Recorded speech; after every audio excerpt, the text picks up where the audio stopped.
రంగారెడ్డి జిల్లా చేవెళ్ల పార్లమెంట్ నియోజకవర్గంలో మాజీ మంత్రి సబితా ఇంద్రారెడ్డి ఎన్నికల ప్రచారం నిర్వహించారు.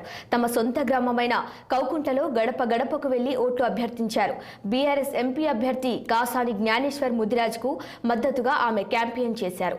బీఆర్ఎస్ ప్రభుత్వం 10 ఏళ్ల కాలంలో తెలంగాణ రాష్ట్రం ఎంతో అభివృద్ధి చెందిందని సబితా ఇంద్రారెడ్డి తెలిపారు.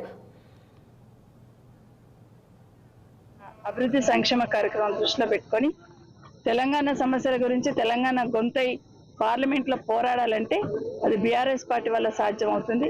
అందరూ కూడా బీఆర్ఎస్ పార్టీ కారు గుర్తు కోటేయమని కోరుతా ఉన్నాను.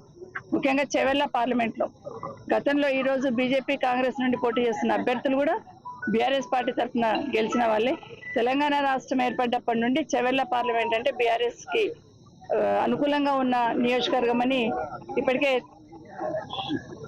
చెవెళ్ల ప్రజలందరూ కూడా నిరూపించున్నారు. మొట్టమొదటిసారి కేసీఆర్ గారు పంపించిన కొండ విశ్వేశ్వరరెడ్డి గారిని బీఆర్ఎస్ పార్టీ నుండి గెలిపించడం జరిగింది. రెండోసారి రంజిత్ రెడ్డి గారిని బీఆర్ఎస్ పార్టీ తరఫున గెలిపించడం జరిగింది. హ్యాట్రిక్ విజయంగా మూడోసారి కూడా కాసాని జ్ఞానేశ్వర్ గారిని బీఆర్ఎస్ పార్టీ గుర్తు కారు గుర్తు మీద ఓటేసి గెలిపించమని అందరిని కూడా కోరుకుంటా ఉన్నాను. ఒక్కసారి 5 నెలల పాలన చూస్తే కాంగ్రెస్ పాలన ఎంత అస్తవ్యస్తంగా ఉంది, ఏ విధంగా పాలనను గాలి కొదిలేశారనేది తెలంగాణ రాష్ట్ర ప్రజలందరూ ఇప్పటికీ గమనిస్తూ ఉన్నారు. నిజంగా ఈ రాష్ట్రంలో రైతులు చనిపోయినా ఈ ప్రభుత్వానికి లెక్కలేదు, విద్యార్థులు చనిపోయినా ఈ ప్రభుత్వానికి లెక్కలేదు. అసలు దేని మీద స్పందించడానికి వాళ్ళకి తీరిక లేదు. ఎందుకంటే మైక్ పడితే కేసీఆర్ మీద తిట్టడం తప్పిస్తే పాలనలో ఇన్వాల్వ్ కావాలని, ప్రజల అవసరాలు తీర్చాలన్న ఆలోచన ఈ కాంగ్రెస్ ప్రభుత్వానికి లేదనేది ఇప్పటికే ప్రజలందరికీ అర్థమైంది.